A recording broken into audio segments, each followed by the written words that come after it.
बिस्मिल्लाहिर्रहमानिर्रहीम। अस्सलाम वालेकुम नाज़रीन, प्रोग्राम सिटी एट 10 में मैं हूँ आपकी मेज़बान अना यूसुफ। आई होप आप सब लोग ठीक ठाक होंगे। कल हमने प्रॉपर प्रोग्राम किया था जो आशूब चश्म का एक वबा चल रही है, बहुत ज़्यादा केयर की ज़रूरत है, मोहतात रहें, पर्सनल हाइजीन का ख़ास ख्याल रखें। बहुत सारी बीमारियों से आप बच सकते हैं, बहुत सारे वबाई अमराज से आप बच सकते हैं। ये तो थी जी हमारी आज की आपको सजेशन, जो कि बहुत ज़रूरी भी है। ये चीज़ें शेयर करते रहना, मेरे ख्याल से एक अलर्ट महकमा सेहत को भी जारी करना चाहिए ताकि पता हो कि ये वबा है।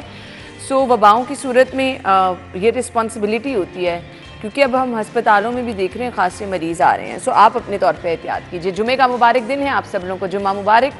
अपनी दुआओं में मुल्क और कौम की सलामती के लिए दुआ कीजिए। हमें अपनी दुआओं में याद रखिए। जिनकी बर्थडे है उनको हम विश करेंगे इंशाल्लाह। 11 बजे वाले सेगमेंट में हमारे मेहमान भी हमें ज्वाइन करेंगे आगे चल के। माह रबीउल अव्वल की मुनासबत से आज हमने गुफ्तगू करनी है। इसके साथ साथ हम दीगर सेगमेंट भी प्रोग्राम का हिस्सा बनाएंगे। सबसे पहले आज की टॉप स्टोरीज, खबरें क्या हैं जी। इलेक्शन कमीशन का आम इंतखाबात जनवरी 2024 में कराने का ऐलान। हल्का बंदियों की इब्तदाई फहरिस्त 27 सितंबर 2023 को शाया होगी।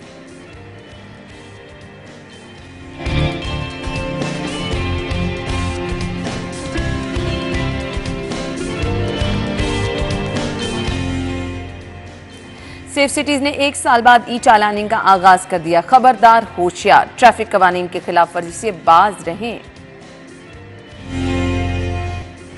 और लेस्को ने सिंगल और 3 फेज मीटर्स की किल्लत का मलबा सारिफीन पर डाल दिया। खराब मीटर्स तब्दील करने के बजाय डिडक्शन बिल चार्ज।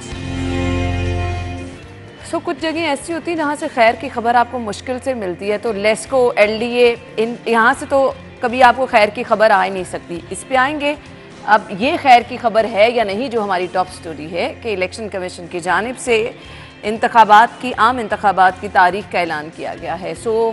खैर की खबर है या नहीं है, इससे होगा क्या, तब्दीली क्या आएगी, वो तो उम्मीद बिल्कुल ना रखिए, क्योंकि जो हालात हैं इसमें कुछ बेहतरी फ़िलहाल आने वाला जो है, क्योंकि यहाँ पर कोई भी जो भी आ जाएगा वो जादू का चिराग तो नहीं लेकर आएगा। हमारे सीनियर रिपोर्टर्स हमारे साथ मौजूद हैं। इमरान यूनुस और इरफान मलिक ने ज्वाइन किया। अस्सलाम वालेकुम।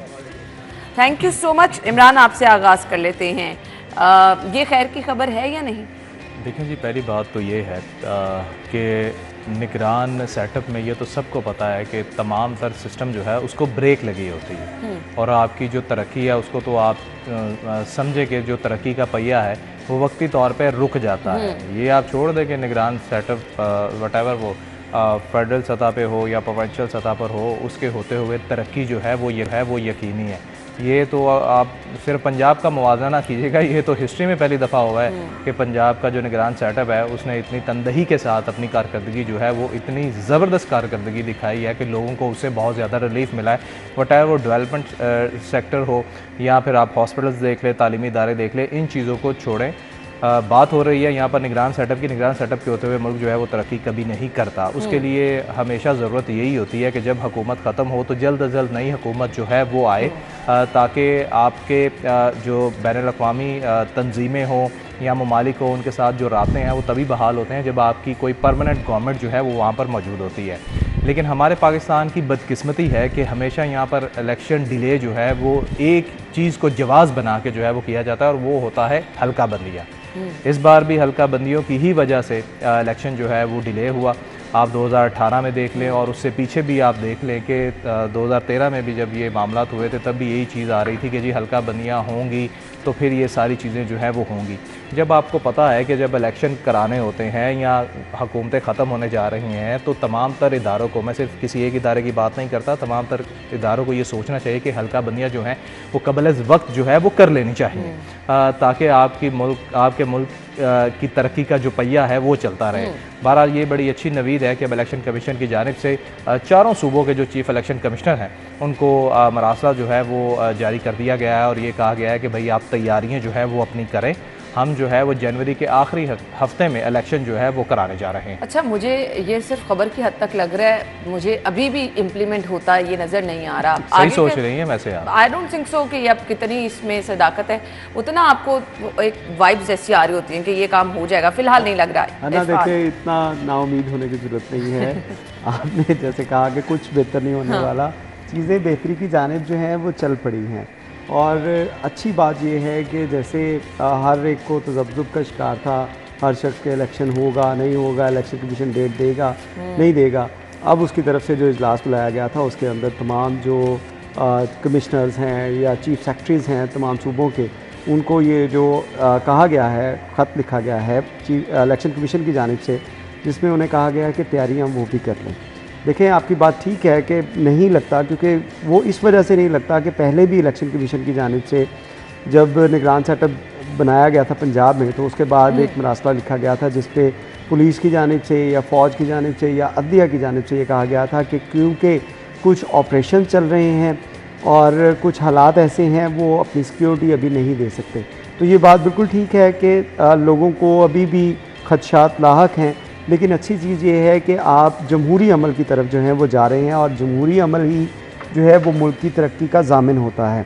अगर इसको ब्रेक लग जाए, इसके अंदर कोई इश्यूज़ आ जाएँ या कुछ और लोगों की मुदाखलत हो जाए तो उसमें वाकई मामला ख़राब होते हैं। लेकिन अब जो है वो सूरत हाल हमें अच्छे की जो है उम्मीद रखनी चाहिए। अना आपसे ये सवाल कर रही है कि जो जनवरी के आखिरी हफ्ते की तारीख दी गई है, क्या आप सोचते हैं कि इंतखाबात उस तारीख को हो जाएंगे? जी मुझे तो देखें, हमने तो इन जो इंडिकेटर घुमाए फिराए ना, आप साफ सीधी बात साफ कर रहे हैं। इंडिकेटर्स जो हैं, इंडिकेटर्स से तो यही लग रहा है, क्योंकि तमाम सियासी जमातें जो हैं अगर उनके बयानिए इस वक्त देखें, हर कोई जो है वो चाहता है कि इलेक्शन की जानिब जाया जाए। पहले कुछ हालात और थे जब कुछ लोग नहीं चाहते थे कि इलेक्शन हो। लेकिन माजरत के साथ आपकी सियासी जमातें, तो सियासी जमातों में अभी वो हलचल भी नजर नहीं आ रही है। आधी सियासी जमातें, आधी सियासी जमातें जो है ना, जिसमें पाकिस्तान पीपल्स पार्टी है और आपकी तहरीक इंसाफ भी ले लें, वो तो चाहती हैं कि इलेक्शन जो है वो जल्द अज जल्द हो, ठीक है। लेकिन आपकी मुस्लिम लीग नून जो है उसकी जो कारकर्दगी रही है ना खान साहब, वो अभी भी डर रही है कि अगर हमने इलेक्शन करवाए तो हम किस मुंह से आवाम के सामने जाएंगे। वो बात आपकी ठीक है, वही अगर कारकर्दगी तहरीक इंसाफ की भी देखी जाए तो कारकर्दगी तो उनकी कौन सी अच्छी थी। देखिए, उनसे तो इसलिए हुकूमत दी गई ना कि वो तो नाकाम हो गई, नाकाम होगी तो अब दोबारा इलेक्शन में उन्होंने जाकर भी तो लोगों को बताना है ना। तमाम जो सियासी जमातें हैं, मुझे बता दें, इलेक्शन से कबल जो आम इंतखाबात है बहुत बड़े लेवल पे होने हैं, जो बड़ी बड़ी तैयारियां होती हैं। बैलेट पेपर की तैयारी के लिए वक्त बहुत दरकार होता है, फिर पुलिस आपको चाहिए होती है, वो तमाम मामला चाहिए होता है। ये जनवरी तक ये तमाम इंतजाम हो जाएंगे तो बड़े देखिए इंतजामात में बजट कहाँ से आएगा, ये पैसा कहाँ से आएगा? बजट देखिए 20 अरब रुपए की ज़रूरत है और 20 अरब रुपया जो है वो लगाना हुकूमत के लिए कोई इशू नहीं। अगर हम 20 अरब रुपया ने तो कहा था कि हमारी तनख्वाहों से काट लें। वो तनख्वाह से नहीं था, शायद उन्होंने किसी और, वो ट्रकों की बात हो रही थी, वो उनमें शायद उन्होंने कहा होगा। लेकिन बात ये है कि अगर 20 अरब रुपये का कोई प्रोजेक्ट जिसमें अगर कोई पुल बनाया जा सकते हैं, सड़कें बनाई जा सकती हैं, तो एक जमहूरी अमल उसको जो शुरू करने के लिए 20 अरब रुपया जो नॉट अ बिग कॉस्ट जो है, ये इसके ऊपर जो है मेरा नहीं ख्याल कि अब कोई रुकावटें आएंगी।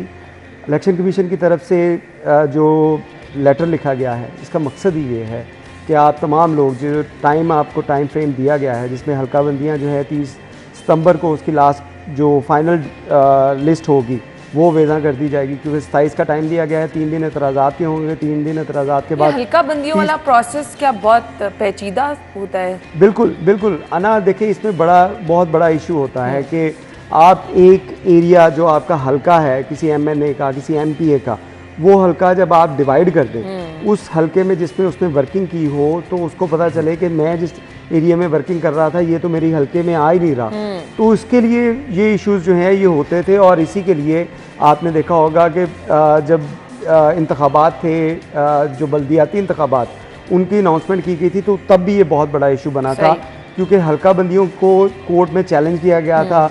लेकिन अब कोर्ट को भी ये डायरेक्शन दी गई है कि आपने 30 दिन के अंदर अंदर ये तमाम हल्का बंदियां जो हैं इसके मैं आपको बता देता हूँ हल्का बंदियां होती क्यों हैं, ज़रूरत क्यों पेश आती है। मैं आपको रीज़न बता देता हूँ।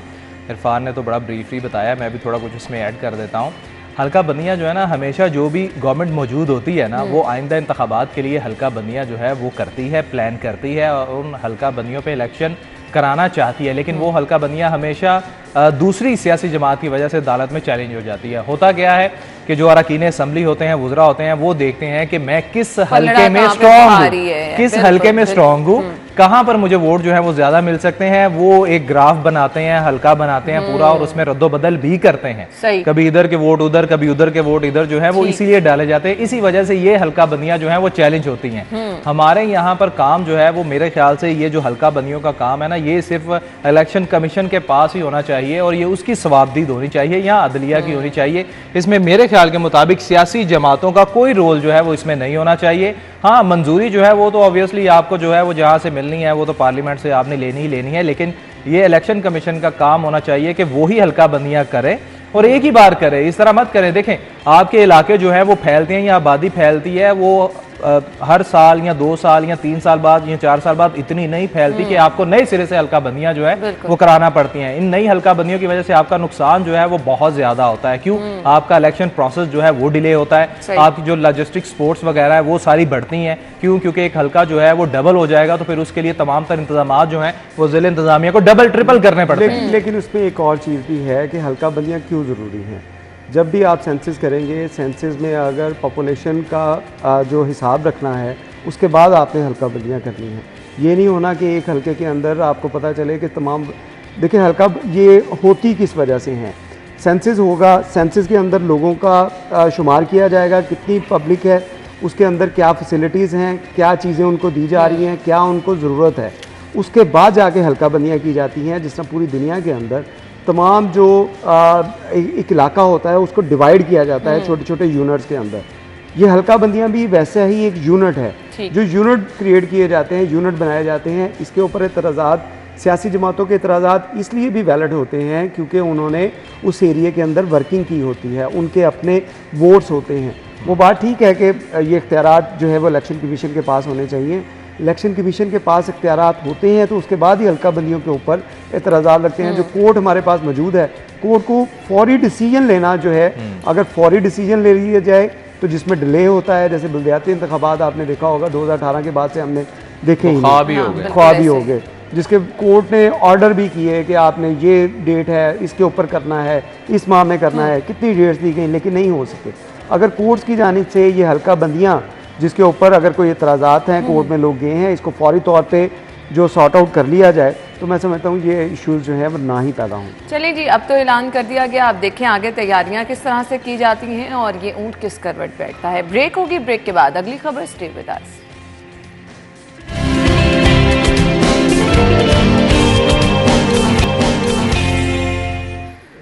खुश आमदीद, एक बार फिर से आपको खुश आमदीद कहेंगे और अगली खबर की तरफ बढ़ेंगे। मेरे ख्याल से इसकी बहुत ज़रूरत है, फौरी तौर पर ये इकदाम उठाने चाहिए। कल अभी हमने डिस्कस किया था और ख़ासा डिटेल में डिस्कस किया था कि वन वे की खिलाफ वर्जी, जिससे मैं बहुत परेशान हूँ। मतलब आपने ये पीको रोड की मैं बात कर लूँ, इसको आपने सिग्नल फ्री रोड बाहर किया सारा, और उस पर ये है कि अभी तो चले बन रहा है रोड शायद इस वजह से, लेकिन जहाँ रोड बंद भी चुके हैं, जेल रोड पर बहुत ज़्यादा इस चीज़ का मैंने देखा है कि लोग वन वे की खिलाफ वर्जी बहुत करते हैं।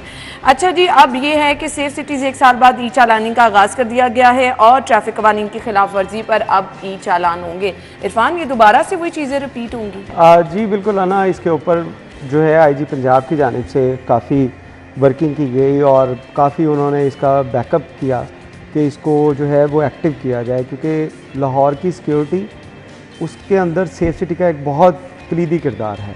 और अगर सेफ सिटी के कैमरा जैसे ख़राब हैं, उनमें इश्यूज़ हैं, कॉन्ट्रैक्टर के साथ इश्यूज़ हैं, वो इशू अभी तक रिज़ॉल्व नहीं हुए। बड़ी बात मैं आपको इसमें बताता हूँ कि हवावे के साथ जो कंपनी है उसके साथ ये कॉन्ट्रैक्ट हुआ कि आपने इसको चलाना है और उसके 5 साल तक आपने इसकी मेंटेनेंस करनी है। मेंटेनेंस फ्री थी, लेकिन बाद में डॉलर के रेट बढ़ के और इश्यूज़ आ गए, कुछ अफसरान की अपनी लालच थी बीच में, उसकी वजह से ये प्रोजेक्ट दिन ब दिन बैठता गया और ये हालत हो गई कि 1 साल से इसके जो ई चलानिंग का सिस्टम था वो तमाम का तमाम जो है वो ठप हो गया, ई चलानिंग बंद हो गई। नहीं, अब मुझे 2 चीज़ें हैं ना, एक तो आएंगे कि कवानीन तो सख्त होने चाहिए ताकि लोग जो हैं बहुत ज़्यादा हादसात इस वजह से होते हैं, जो रेस्क्यू डाटा शेयर करती है, आप तो बाखूबी इस चीज़ से वाकिफ़ हैं। लेकिन ये जो ई चालानी मसाइल से भरपूर थी, लोगों को मतलब घरों में लड़ाइयाँ तक पड़ी, तो किसी का चालान किसी को जा रहा है, किसी की गाड़ी की पिक्चर कहीं जा रही है। मुझे सिर्फ ये बता दें, ये तमाम नकाइस और खामियां दूर करके दोबारा इम्प्लीमेंट किया गया है कि दोबारा वही कुछ ही होगा? ये वही कुछ होगा, वही कुछ होगा। अब हुआ ये है कि तो फिर इसका क्या फायदा है इरफान? इसका फायदा सिर्फ ये है कि 4-4.5 अरब रुपया जो सालाना यहाँ से इनकम जनरेट होती थी वो दोबारा से शुरू हो जाएगी। चलो, इसका और कोई फ़ायदा नहीं है। आप देखें कि सेफ सिटी का अगर पर्पस देखा जाए, सेफ सिटी शहर को महफूज बनाने के लिए ये प्रोजेक्ट था, और इसने सिर्फ लाहौर को नहीं 5 और जो शहर थे उसके अंदर इसको शुरू करना था। लेकिन अनफॉर्चुनेटली क्योंकि इस प्रोजेक्ट के ऊपर छाप लगी थी मुस्लिम लीग नून की, तहरीक इंसाफ ने आकर इस प्रोजेक्ट को बिल्कुल ठप कर दिया, पैसे नहीं दिए। उसकी वजह से क्या हुआ कि 2018 में ये प्रोजेक्ट शुरू हुआ। उसके बाद जब ये गवर्नमेंट आ गई पाकिस्तान तहरीक इंसाफ की, उसने इसके ऊपर काम नहीं किया। कैमरे आहिस्ता आहिस्ता ख़राब होने शुरू हुए, कभी 40%, कभी 50%। आज की खबर के मुताबिक भी 70% जो है वो कैमराज ख़राब हैं, 30% कैमरा चल रहे हैं। उसके बाद क्या होना शुरू हुआ कि इसके ऊपर क्योंकि हवावे के साथ कॉन्ट्रैक्ट था 5 साल का, 2023 अगस्त में ये कॉन्ट्रैक्ट भी ख़त्म हो गया है। अब उसकी मेंटेनेंस का जो हवावे ने आईजी पंजाब या दीगर जो साबिक राजा बिशारत थे वज़ीर कानून, उनको जो उन्होंने सुहाने ख्वाब दिखाए थे, उन्होंने एक प्रेस कॉन्फ्रेंस भी की थी राजा बिशारत की जानिब से कि 6 माह के अंदर तमाम जो सिस्टम है ये 100% फॉल हो जाएगा। फिर वो ना हुआ, आईजी पंजाब ने फिर इसके ऊपर जो है वो बीच में आए, उनको भी हवावे ने कहा कि अब ये सारा सिस्टम बहाल हो जाएगा, हम ये कर देंगे, हम वो कर देंगे। लेकिन क्या हुआ, अब अगस्त के अंदर इसका कॉन्ट्रैक्ट ख़त्म हो गया। अब उसके ऊपर कोई लीगल बाउंडिंग नहीं है कि वो इन चीज़ों को मेंटेन करे, मेंटेनेंस आपको करके दे। अब उसके लिए दोबारा से आप कॉन्ट्रैक्ट करेंगे, दोबारा कॉन्ट्रैक्ट करेंगे, लोगों को ठेके मिलेंगे, लोगों को पैसे बनेंगे। जैसे पहले दौर में हुआ, कई ऐसे ऑफिसर थे जिन्होंने मेंटेनेंस के लिए जो नई कंपनीज हायर की, वो बाद में पता चला वो कंपनी उनकी अपनी थी। उन कंपनीज को उन्होंने ठेके भी दिए और बाद में वो कंपनी जब पैसे उनको दे दिए, वो कंपनी ब्लैकलिस्ट करवा के उसके ऊपर जो कार्रवाई भी करवा दी, क्योंकि अपनी कंपनी थी, कार्रवाई क्या होनी थी, कुछ भी नहीं, अवाम का पैसा जो था। अब ये 13 अरब रुपये का प्रोजेक्ट 2018 में शुरू हुआ था, जिसकी कॉस्ट जो है वो 26 अरब रुपये तक चली गई। 26 अरब रुपये यानी कि डबल होगी कॉस्ट। और उसके फ़ायदे ये हैं कि 2018 से लेकर 2023 चल रहा है। आप शहर का क्राइम का डाटा उठा के देखें, होना ये चाहिए था जब कैमरे लग गए तो शहर का क्राइम का ग्राफ नीचे आना चाहिए था। 2018, 2019, 2020, 21, 22, 23 ये 6 साल अगर आप देखें तो इसमें 5 साल देखें तो इसमें क्राइम का ग्राफ रोज बरोज बढ़ा है, कोई कम नहीं हुआ। क्योंकि ना चोर डाकू को इस कैमरे का कोई डर है और ना इसका कोई फायदा उस तरह हो रहा है। चोर डाकू इन कैमरों की बैटरियां उतार के लेके जाते रहे, उनको क्या डर होना है? उनको क्या डर होना है? जब इनके अपनी चीजें सेफ नहीं है तो ये शहर को सेफ क्या रखेंगे? तो ये 23 अरब रुपया जो था ये अवाम का, मेरे ख्याल में ये एक सफ़ेद हाथी हमने पालने पे ऊपर। मुझे अब ये बता दें इमरान, इस खबर के बाद शहरी अब क्या होशियार हो जाएं कि अब अगर उन्होंने सिग्नल ब्रेक किया, अब जैसे भी आयशा कह रही थी कि वो अक्सर कर लेती है। देखिए माजूर के साथ हमारी जो कौम है ये डंडे की पीर है, ये आपको भी पता है, ठीक है। मैं हमेशा एक बात कहता हूँ कि अगर आपने सड़कों पर चाहते हैं कि लोग लाइन और लेन की पाबंदी करें, सीट बेल्ट लगाएं, फ़ोन ना सुने, ट्रैफिक कवानीन की खिलाफ वर्जी ना करें, तो आपको क्या करना पड़ेगा? जुर्माने बढ़ाने नहीं पड़ेंगे या ज़्यादा नहीं करने पड़ेंगे। आपको जो उनका ड्राइविंग लाइसेंस है उस पे पॉइंट सिस्टम जो है वो इंट्रोड्यूस करवाना पड़ेगा। 5 पॉइंट या 6 पॉइंट के बाद आप उसका लाइसेंस कैंसिल कर दें और दोबारा रिन्यूअल जो है उसकी फीस बढ़ा दें। माजरत के साथ मैं सिर्फ सेफ सिटी अथॉरिटी की बात नहीं करता, हमारे ना सिर्फ सूबे में बल्कि पूरे मुल्क में जितनी अथॉरिटीज़ और कंपनीज़ हैं, ये किस लिए बनाई गई हैं? ये इसलिए नहीं बनाई गई कि ये सिस्टम को बेहतर करें, मुल्क को बेहतर करें, अवाम की आदात को बेहतर करें। ये बनाई गई हैं सिर्फ रेवेन्यू जनरेशन के लिए। ये क्या करते हैं? जुर्माने करते हैं, ठीक है। और उसके बाद क्या होता है, पूरी इसमें इन कंपनीज का और अथॉरिटीज़ का भी कसूर नहीं है। पता है कि इसका कसूर है? हमारी हुकूमत का कसूर है। पूरी दुनिया में उसकी मिसाल देता हूँ, पूरी दुनिया में होता पता क्या है? वो देखते हैं कि जी इदारों की कारकर्दगी इस चीज़ से जानी जाती है कि ट्रैफिक कवानीन की खिलाफ वर्जियाँ कम हो गई हैं, बड़ी अच्छी बात है, इस डिपार्टमेंट को जो है वो इनाम दिया जाए, तारीफ़ी सर्टिफिकेट दिए जाए। हमारे यहाँ पर क्या होता है, वो देखते हैं कि जी इसकी रेवेन्यू जनरेशन कम हो गई है, सॉरी रेवेन्यू जनरेशन इसकी कम हो गई है तो उस पे जी डंडा चलाना शुरू कर देते हैं, ये क्या किया आपने, आपका रेवेन्यू जनरेट नहीं हो रहा। आप ये तो सोचे कि शायद माशरे में बेहतरी आ रही है, ये नहीं सोचते। वो फिर बेचारे क्या करेंगे, जुर्माने करेंगे ना। कोई भी कंपनी है या कोई भी अथॉरिटी है वो क्या करेगी, वो जुर्माने ही करेगी ना। ऑप्शन रह जाती है। बात वही है कि जिस तरह मैं दूसरी बात की तरफ आता हूँ, जो आप कह रही हैं कि अवाम क्या इससे बेहतर होगी या नहीं। अब आप माजरत के साथ ये देखें, मैं इसमें ये नहीं कहता कि सेफ सिटी जो है उसकी नाअहली है कि इसके 70% खबर के मुताबिक जो MD कामरान है वो खुद कह रहे हैं कि 70% कैमरे अभी भी हमारे बंद हैं। इसमें ये भी हुकूमत की जिम्मेदारी है और भाई आप उसको देखें। मैं यहाँ पर ये चीज़ लाजमी कहना चाहूँगा कि सेफ सिटी जो है ना वो जराइम को किसी हद तक कंट्रोल करने में मुआविन साबित हुई है। क्यों? क्योंकि इसके कैमरों से पता चल जाता था कि कौन शहर में आया है या जिसने भी ये कोई गुनाह किया है, कोई चोरी डकैती या कोई ब्लास्ट में मुलव्विस था, तो वो कैमरे में आ जाता है, डिटेक्ट हो जाता था कि वो बंदा यहाँ से आया था, ऐसे गया था, वैसे गया था। एक चीज़ मेरे जहन में आ रही है, क्योंकि अभी हम ट्रैफिक की तरफ जो है वो ज़्यादा फोकस करें। अगर मैं गलत नहीं तो इरफान, हाई कोर्ट ने कहा था कि इनके पास इख्तियार नहीं है सेफ सिटी के पास, वो अभी भी नहीं है। तो वो फैसला कहाँ इम्प्लीमेंट करता है? वो अभी भी नहीं है। फिर अगर मुझे चालान आ जाता है तो क्या मुझे वो पे करना है? आपको पे करना पड़ेगा अगर आप कोर्ट में नहीं जाते तो। अगर आप कोर्ट में जाते हैं तो फिर आप नहीं पे करेंगे, क्योंकि इसके लिए कानून में आपने मोटर व्हीकल ऑर्डिनेंस जो है उसमें तरमीम करनी है, जो पंजाब असम्बली जो है वो करेगी।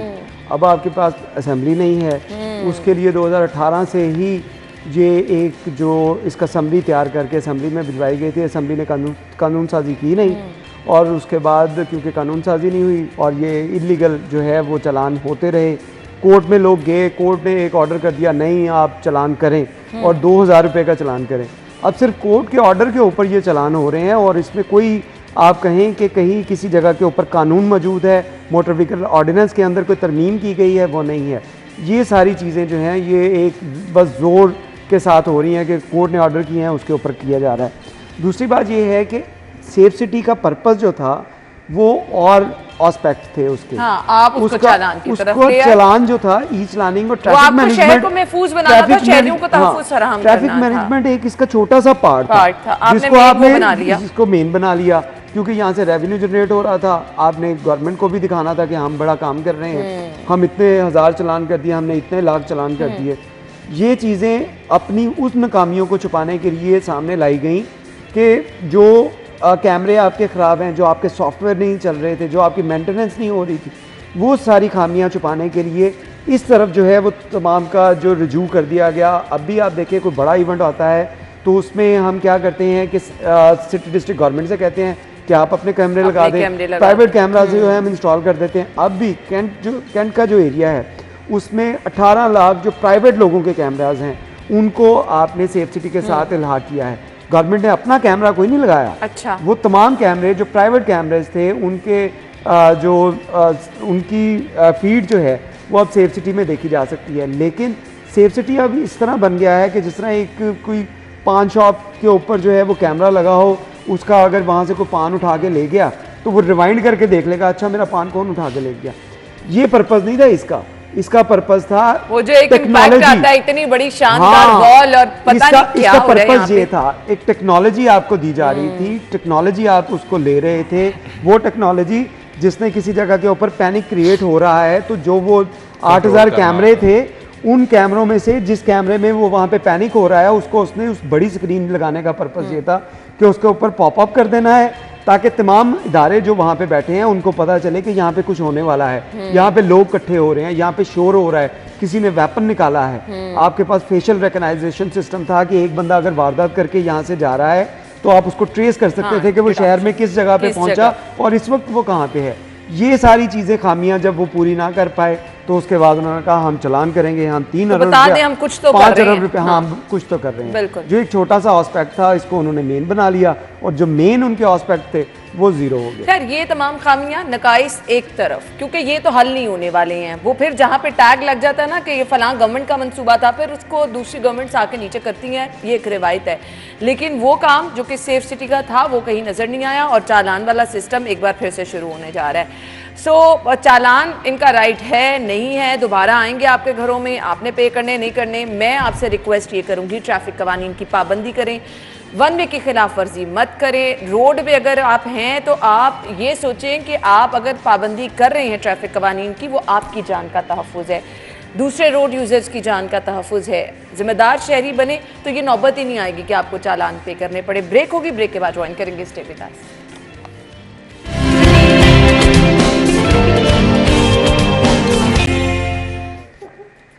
Welcome back once again. खबर क्या है जी, अस्पताल में काम करने वाले पाकिस्तानियों से भी मुलाकात की है निगरान वज़ीर आला जो कि दौरे चीन पर थे।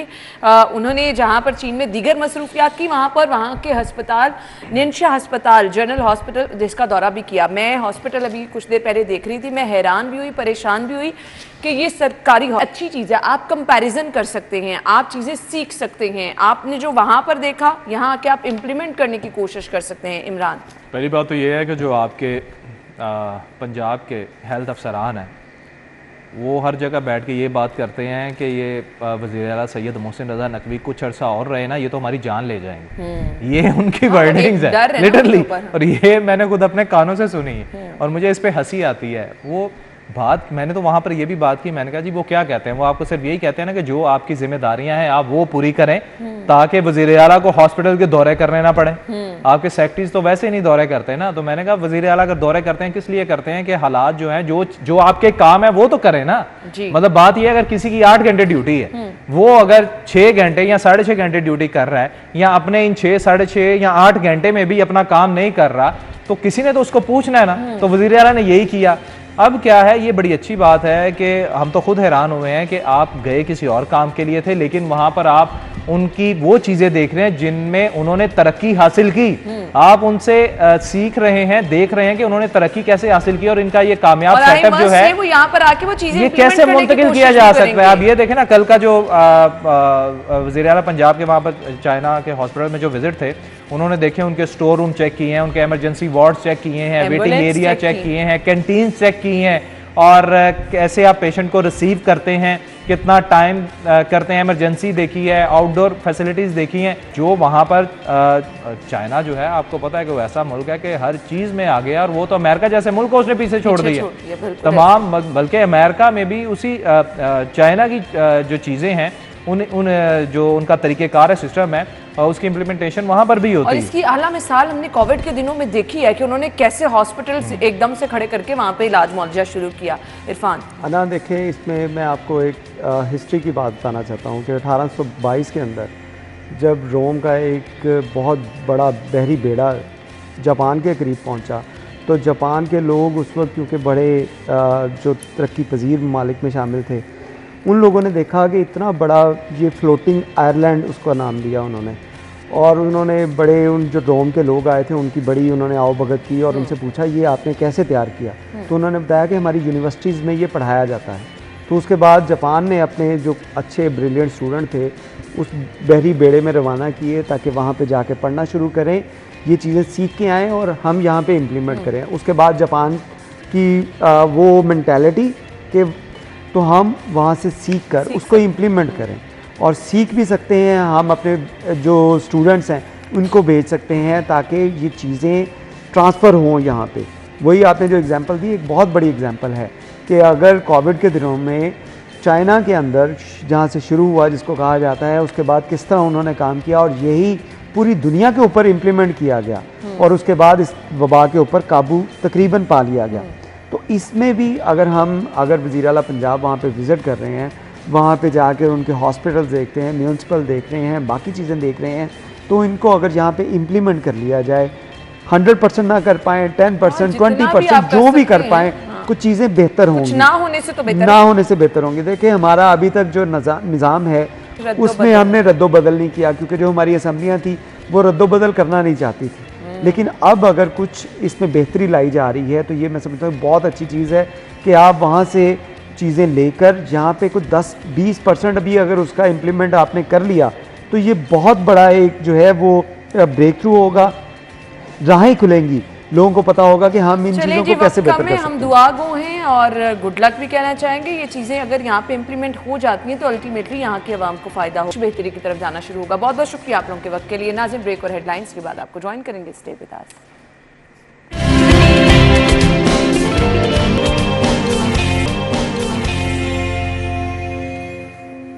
हमें ज्वाइन करी हैं कोमल। कोमल बताइए मौसम आज कैसा रहेगा, सैटरडे संडे की क्या प्रेडिक्शन है?